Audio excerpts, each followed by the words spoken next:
പെരുമ്പിലാവ് തിപ്പിലശ്ശേരിയിൽ കോടതിപ്പടിയിൽ സഹോദരിയെ കത്തിയെടുത്ത് കുത്തിയ യുവാവ് ആത്മഹത്യ ചെയ്തു. മനോവിഷമത്തിൽ ഇരുവരുടെയും പിതാവ് മരിച്ചു.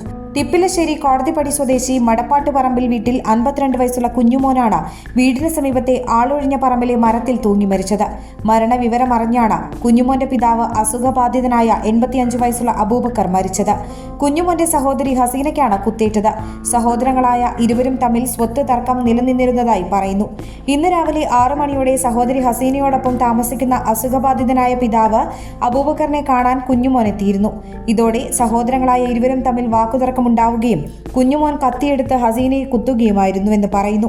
കുഞ്ഞുമോന്റെ ആക്രമണത്തിൽ ചെവിക്ക് പുറകിൽ പരിക്കേറ്റ ഹസീന പെരുമ്പിലാവിലെ സ്വകാര്യ ആശുപത്രിയിൽ ചികിത്സ തേടി. ഹസീനയെ കുത്തിയ മനോവിഷമത്തിൽ തറവാട് വീടിന് പുറകുവശത്തെ മരത്തിൽ കയറി സഹോദരൻ ആത്മഹത്യ ചെയ്യുകയായിരുന്നുവെന്ന് പറയുന്നു. സംഭവത്തെ തുടർന്ന് കുന്നംകുളം സബ് ഇൻസ്പെക്ടർ പോളിയുടെ നേതൃത്വത്തിലുള്ള പോലീസ് സംഘം സ്ഥലത്തെത്തി മേൽ നടപടികൾ സ്വീകരിച്ചു. തിരക്കുപിടിച്ച ജീവിതത്തിൽ നിങ്ങൾ നിങ്ങളുടെ ആരോഗ്യം ശ്രദ്ധിക്കാറുണ്ടോ? 799 രൂപയ്ക്ക് ഫുൾ ബോഡി ഹെൽത്ത് ചെക്കപ്പ് സൗകര്യവുമായി മാ കെയർ ഡയഗ്നോസ്റ്റിക്സ് നിങ്ങളോടൊപ്പം. പ്രമേഹം, ഹൃദ്രോഗം, വൃക്കരോഗം, ഹൈപ്പർ ടെൻഷൻ, കരൾ രോഗം, മൂത്രാശയ രോഗങ്ങൾ, രക്തസംബന്ധമായ രോഗങ്ങൾ, തൈറോയിഡ് രോഗങ്ങൾ എന്നിവയുടെ 50-ൽ പരം ലാബ് ടെസ്റ്റുകൾ. കൂടുതൽ വിവരങ്ങൾക്ക് വിളിക്കാം 1800 30 91 555.